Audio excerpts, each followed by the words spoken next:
안철수입니다. 안철수라고 읽어야 될지 안철수라고 읽어야 될지 기사 같이 볼까요? 쌍권 탈당 불발 안철수 직 던졌다. 국민의힘 혁신이 좌초다라는 거죠. 네, 이 안철수 의원 말씀드린 것처럼 이 아까 일면에서 말씀드린 것처럼 지금 현 전당대회에 출마하지 않고 혁신위원장 맡겠다라고 얘기를 했었는데 어제 직접 기자회견을 열고 직을 내려놓겠다라고 얘기를 했습니다. 직접 들어보고 오실까요? 합의되지 않은 날치기 혁신위원회를 거부합니다. 그리고 저는 전당대회에 출마하겠습니다. 국민의힘 혁신 당대표가 되기 위해 도전하겠습니다. 먼저 최소한의 인적 청산을 행동으로 옮겨야 한다는 판단 아래 비대위와 수차례 협의했지만 합의에 이르지 못했습니다.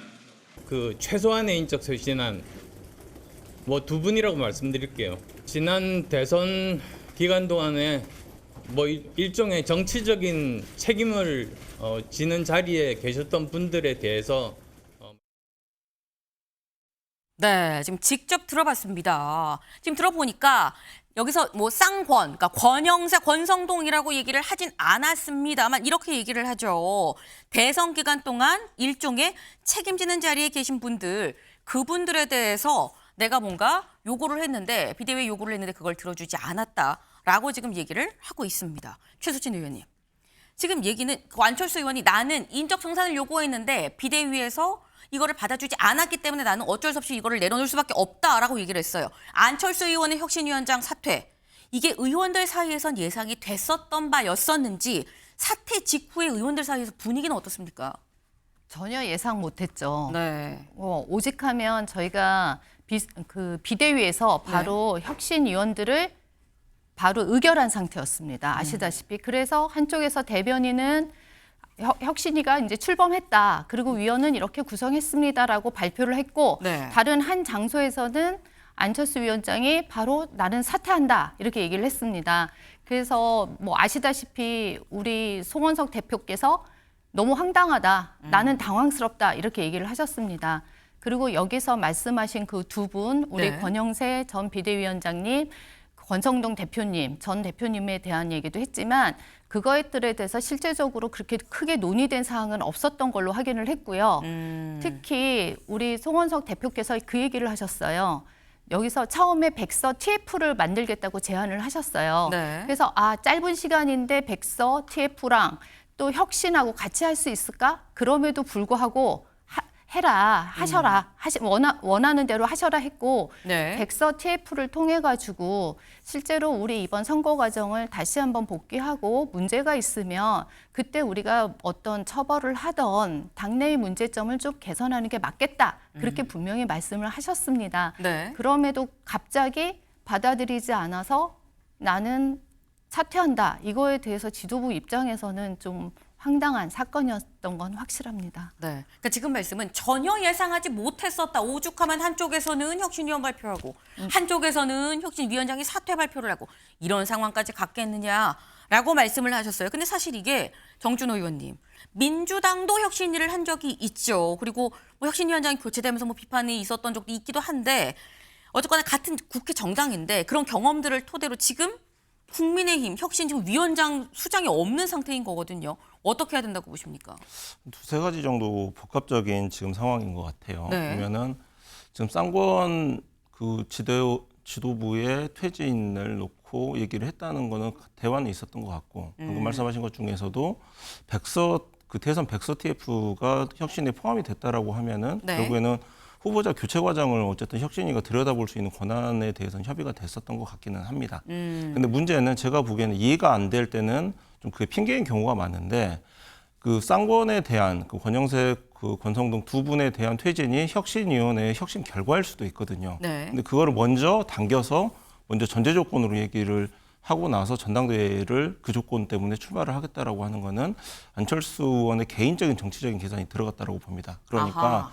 혁신위원회가 그 출범을 하더라도 혁신이 뭐 몇 주 만에 끝날 수는 없는데 네. 당장 8월 19일로 지금 전당대회 날짜가 이제 발표가 되고 전당대회 국면이 이제 유지가 되면 될수록 혁신이 뒤로 물러설 수밖에 없기 때문에 당권 주자들이 말하는 혁신이 혁신위원장보다 앞설 수가 있다는 판단을 하니까 이 혁신의 결과를 본인의 성과로 만들어 달라. 그러니까 쌍권퇴진을 먼저 들어준다면은 내가 네. 그 성과를 탄력을 받아서 혁신을 끌고 나갈 수는 있겠지만은 그렇지 않는다라고 하면 어차피 7월 달, 8월 달 그 당권 경쟁 과정에서 혁신안이 더 우선될 수밖에 없기 때문에 들러리 서지 않겠다. 이런 아마 여러 가지 복합적인 부분이 이제 발효가 돼가지고 어제 뉴스가 이제 나왔다라고 한번 예상을 해봅니다. 네. 그러니까 안철수 의원의 개인적인 생각도 있었을 것이다. 혁신위원장으로 와서 혁신을 해보겠다라고 칼을 빼들긴 했는데 근데 전당대회 날짜가 나오고 이제 당권 주자들이 누가 나올까 여기에만 다 주목이 되다 보니까 혁신은 어디로 가는 거야. 안 되겠네.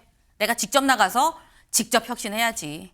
라는 생각을 할 수밖에 없는 상황도 좀 이 도래한 것 같다라는 설명을 하셨어요. 근데 아까 이런 얘기 하셨죠. 정말 사퇴할지 몰랐다. 왜? 한쪽에선 혁신위원 누구누구 임명했다고 발표하고 있었거든요. 라고 말씀하셨죠. 그 모습 잠깐 보고 올까요? 위원장은 안철수 의원, 위원은 재선의 최영두 의원, 안철수 위원장의 제안을 전폭적으로 수용한 안입니다. 모든 안건은 혁신위에서 논의해서 결정을 내려주시면 최대한 거기에 따라서 비대위에서 해야 할 일은 할 수 있다고 생각을 했습니다. 그거보다 일단 오늘 안철수 위원장께서 갑자기 혁신위를 하지 않고 전당대회에 나가시겠다고 말씀하신 부분에 대해서 안타깝고 당혹스럽다 하는 말씀을 먼저 드립니다. 네. 분명히 혁신위원 누구에게 의결을 했어요라고 얘기를 했는데 그리고 난 다음에 얼마 지나지 않아서 지금 당혹스럽습니다라는 송원석 원내대표의 얘기가 바로 지금 뒤에 붙었죠. 보겠습니다. 쌍권 출당 갈등 15분 만에 깨진 안철수 혁신위. 사실 오늘 조간이 다 좀 제각각이긴 해요. 어디는 15분, 어디는 20분, 어디는 8분 만에 깨진 뭐 이런 식으로 지금 시간이 다 제각각입니다. 그만큼 거의 약간 동시다발 비슷하게 지금 상황이 벌어졌다라는 얘기가 되는 건데 근데 여기서 드는 의문이 최수진 의원님 이거예요. 아니 근데 그러면 비대위 혁신이 다른 사람들은 다 차치하고서라도 혁신위원장과 비대위원장 송원석 원내대표는 두 사람 간의 얘기가 전혀 없었다고? 라는 의문이 아마 시청자분들도 들 거거든요.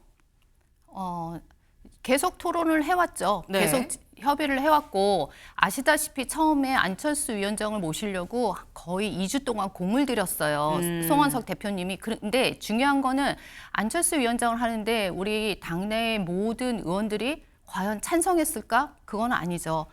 반대하는 의견도 충분히 있었고 그럼에도 불구하고 그런 것들을 다 모으고 집결해서 어쨌든 우리가 혁신을 해야 되니 우리 안 위원장을 모시자 해서 어렵게 모셨고요. 그래서 안 위원장님께서 원하시는 거는 저희가 웬만하면 다 수용하자 그런 얘기를 했습니다.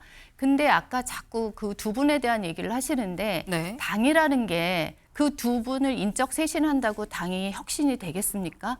저는 아니라고 생각을 합니다. 일단 당을 쇄신하려면 문제점을 정확히 진단하고 또 그거에 맞춰서 쇄신안이 나오고 절차와 프로세스가 나와야지 당 전체를 개혁할 수 있다고 생각을 합니다. 그러기 위해서 이게 우리 안 위원장이 혼자 독단적으로 가서 의사결정하는 시스템이면 더더욱 안 되고요. 그 혁신안을 내는 것까지가 그 혁신위원회의 역할이었습니다. 그리고 그걸 통해서 비대위가 됐든 새로운 당대표가 됐던 그거를 받아들이고 그거를 실천하고 그것들이 우리 대표의 우리 모든 국회의원들이 그것들을 다 공감하면서 실행으로 옮겨지는 거. 그랬을 때 진정한 저는 혁신이 나온다고 생각합니다. 그런 의미에서 원내대표 또한 계속 얘기하고 주말까지도 전화통화하고 만나고 그래서 결국은 그 인선까지 결정한 걸로 알고 있습니다. 네. 그러니까 지금 말씀은 얘기가 없었던 게 아니다. 두 사람 간에 계속 얘기를 오갖고 주말에도 만나고 전화도 하고 여러 번 만났는데 의견이 다만 합치가 안 된 건데 그럼 안철수 위원장이 하자는 대로 그냥 다 따르기만 하면 그건 되는 게 아니지 않느냐라는 취지의 지금 그런 말씀을 하셨어요. 근데 어제 안철수 혁신위원장의 약간 갑작스러운 사퇴 기자회견이 이게 국민의힘만 놀란 게 아니라 주변에 있는 다른 당들도 좀 놀란 것 같습니다. 조국 혁신당에서 이런 성명을 냈어요. 여기 또 8분이라고 얘기를 하죠. 8분짜리 국민의힘 혁신이 기네스북 등재가 확실해 보인다.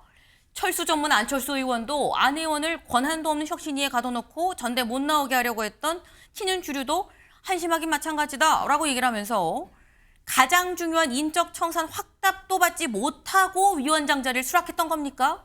라고 안철수 의원에도 물어요. 그리고 또 송원석 원내대표를 비롯한 쌍권 그리고 안 의원을 바지사장으로 앉혀놓고 실권을 자신들이 행사하려고 혁신위원회를 띄웠다가 들킨 거 아닙니까? 라고 지금 어떤 지도부, 지금 친윤 주류 쪽에 또 질문을 던집니다. 근데 이걸 볼 때 일단 정준호 의원님 한 두 가지 정도의 가능성이 있을 수 있는 게 지금 이 조국 혁신당에서 이렇게 얘기를 하죠. 안철수 의원은 인적 청산 확답도 받지 않고 그럼 위원장 자리 그냥 받은 거예요? 라고 물어봤는데 그렇게 정말 확답 없이 자리를 수락했을 수도 있고요. 아니면 확답을 했는데 비대위에서 바꿨을 수도 있고요. 아예 얘기가 정말 없을 수도 있는 거고 뭐라고 보십니까? 아까도 이제 말씀드린 것처럼 혁신위의 결과가 쌍권텐일 수 있습니다. 네. 왜냐하면은 지금 그 안철수 의원에게 혁신위들을 제안을 했던 사람은 비대위원장입니다. 당의 그 민주적인 대표성이라든지 그 절차를 조금 덜 거친 네. 그 정당성에서 약간 떨어질 수밖에 없는 사람이거든요.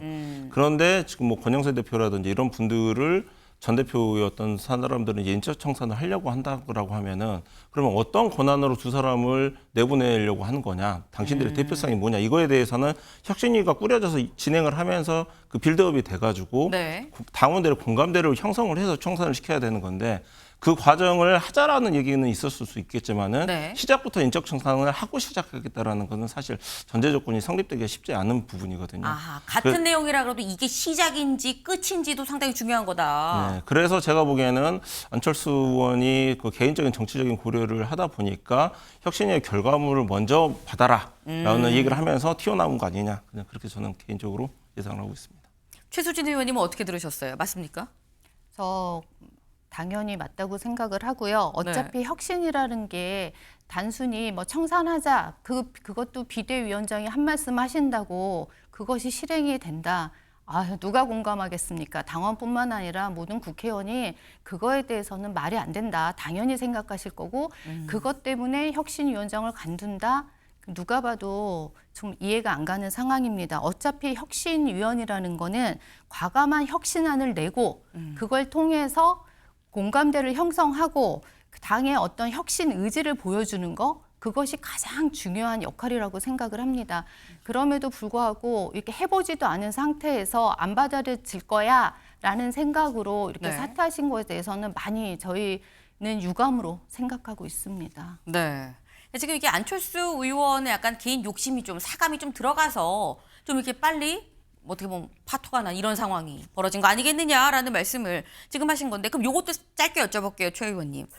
지금 조국혁신당의 그 윤정한 대변인은 두 가지를 물어봤었어요. 안철수 의원한테 그걸 물어봤고요. 그리고 친윤 주류 그리고 지도부에 대해서 어차피 안철수 의원 바지 사장으로 앉히려고 했는데 들킨 거 아니에요라고 얘기를 했었거든요. 그거는 말도 안 되고요. 아까 말씀드렸다시피 위원장을 선택하는데 저희가 정말 고심을 많이 했습니다. 그래서 여러 사람의 의견도 들었고 그다음에 안철수 의원 같은 경우는 저희한테는 좀 혁신의 아이콘이었고 그렇다 그래서 어디 뭐 속해갖고 친윤도 아니고 친한도 아니고 그래서 가장 객관적으로 모든 일들을 절차에 맞춰서 하실 거라고 믿었습니다. 뭐 기업도 운영하셨고 네. 또 의사셨고 교수셨고 그다음에 새로운 이런 벤처나 이런 것들을 만들어내서 성공하신 그 이력도 있으시고 그래서 저희는 저희 당에서 충분히 인적 청산뿐만 아니라 모든 혁신을 해낼 수 있는 분이라고 믿었습니다. 그래서 이거는 이거는 상상도 못할 일입니다. 아니다. 바지 사장 절대 아니었다. 무슨 들러리냐라고 지금 말씀을 하셨어요.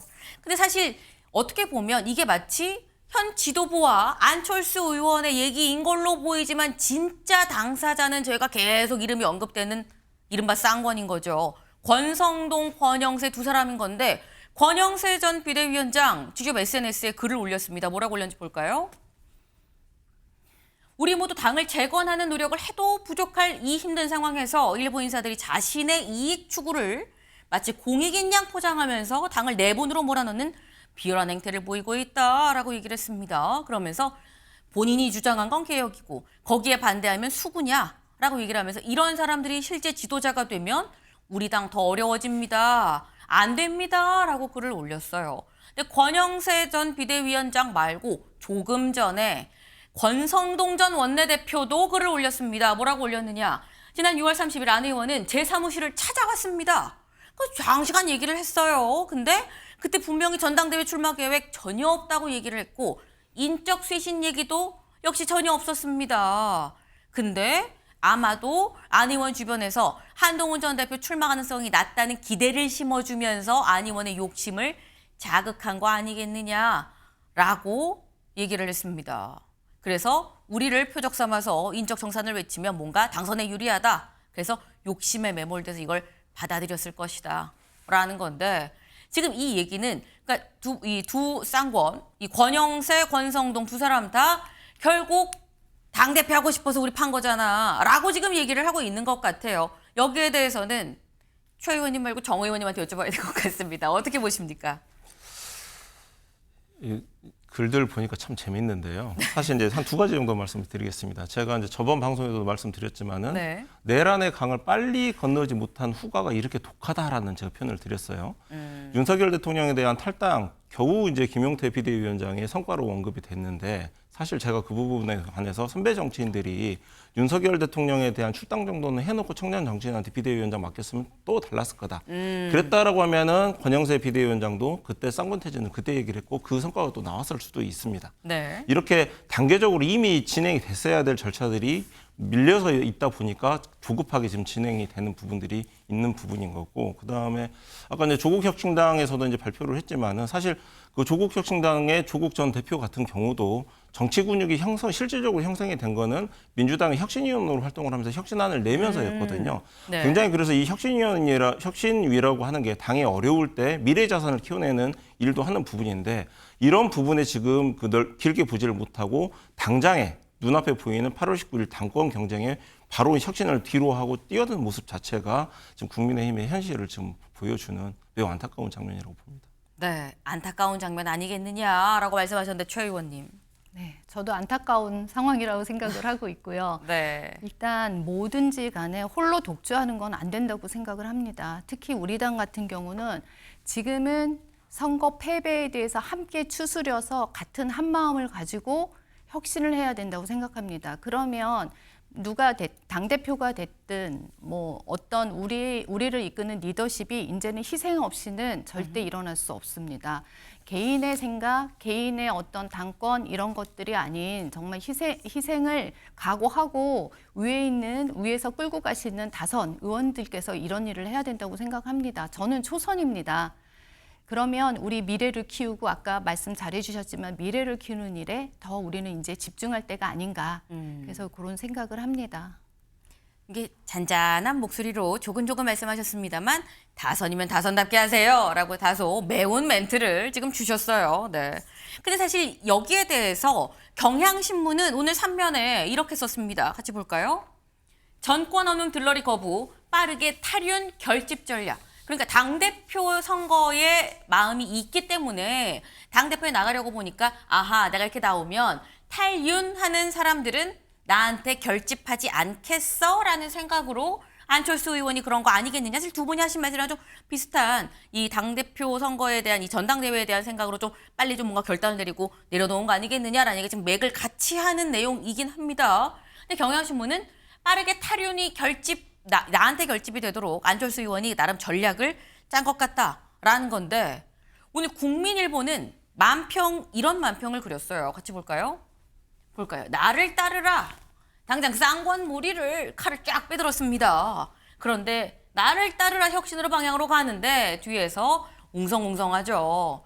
쟤 왜 저래? 너 오버하는 거 아니야? 라는 얘기들이 막 나와요. 그래서 결국 이리하여 철수는 또 철수를 하게 되고 점점점 이런 상황이 빚어졌다. 그래서 나 전대 그냥 나갈 거야 라는 상황이 됐다라는 거예요. 근데 이게 사실 이 만평과 앞서 우리가 본 빠르게 탈윤 결집 전략이 다른 기사 같긴 합니다만 같이 보면 사실 정준호 의원님 사실 탈윤한 사람들이 내 뒤로 붙을 거야. 내 뒤에 줄을 서지 않겠어라는 생각으로 나온 것 같은데 또 한편으로 생각하면 그렇게 붙었을 것 같으면 여기서 사실 붙었어야 되는데 여기선 또 없는데 나와서 이 빠르게 전당대회에서 이 탈윤하는 사람들이 또 안철수 의원 쪽 붙을 것이냐라는 생각이 들기도 하거든요. 그 친윤과 탈윤 진영을 좀 분석을 해볼 필요가 있는데요.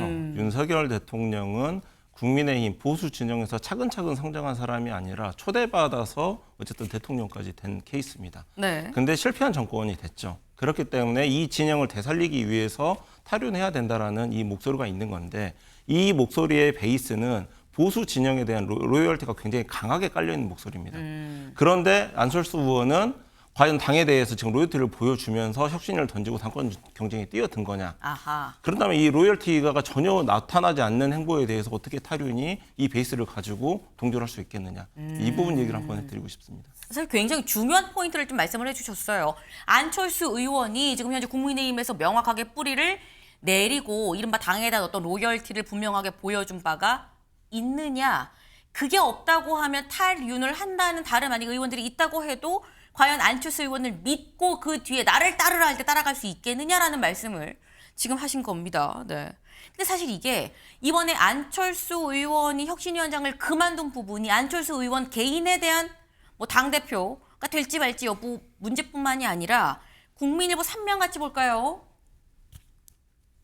혁신이 박차고 나간 안철수 전면개혁 명분 한동훈 등판 하나. 사실 이렇게 되면 최수진 의원님 한동훈 전 대표 입장에서도 이거 그러면 내가 좀 등판할 명분이 생기는데? 라고 생각할 수 있거든요. 한동훈 전 대표의 등판 가능성 어떻게 보십니까? 전당대회. 그거는 뭐 제가 말씀드릴 수가 없고요. 네. 한동훈 대표의 생각을 우리는 존중해야 될 것 같습니다. 그런데 지금 안철수 의원 같은 경우는 정말 우리 당의 혁신의 아이콘이었습니다. 근데 그 아이콘 맞게 실제로 혁신을 한 번은 보여줬어야 되지 않냐. 근데 그거를 안 하고 혁신을 안 하고 바로 이렇게 나간다. 그랬을 때 우리가 이제 많이 또 신뢰에 대한 문제는 분명히 있습니다. 그러니까 우리가 믿었던 안철수 위원장께서 최소한 혁신의 안 정도는 내고 그리고 뭐 당대표 출마 안 하신다고 했는데 또 그건 혁신을 잘 하고 계시면 또 당대표에 우리가 추대할 수도 있었던 문제고 저는 이런 면들에 대해서 안타깝고 뭐 한동훈 대표가 나오든 안 나오든 이건과는 저는 좀 상관없이 별도로 생각해야 되지 않나 이런 생각을 합니다. 네. 지금 좀 조심스러운 입장을 전하셨어요. 한동훈 전 대표가 나올지 안 나올지 말씀드리는 건 좀 그렇다고 이럴 때 정 의원님이 좀 도와주시죠. 어떻게 전망하십니까?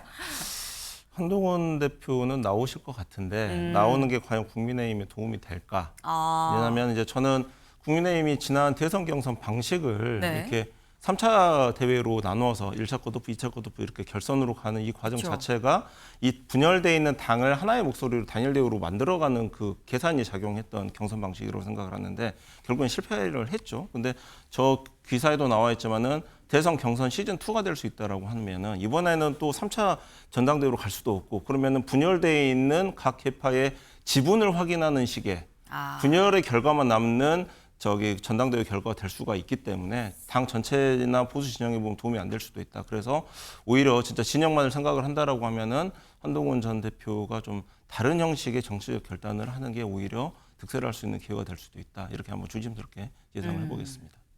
내 개인적인 추측으로는 나올 것 같은데 조언을 드리면 안 나오는 게 낫겠다라는 말씀이에요. 이번에 나오면 개파 간 몇 대 몇인지 숫자 확인하는 거 외엔 별다른 소득이 없지 않겠느냐라는 말씀이었습니다. 한동훈 전 대표는 지금 무슨 생각을 하고 있을까요? 다음 키워드로 넘어가 봅니다.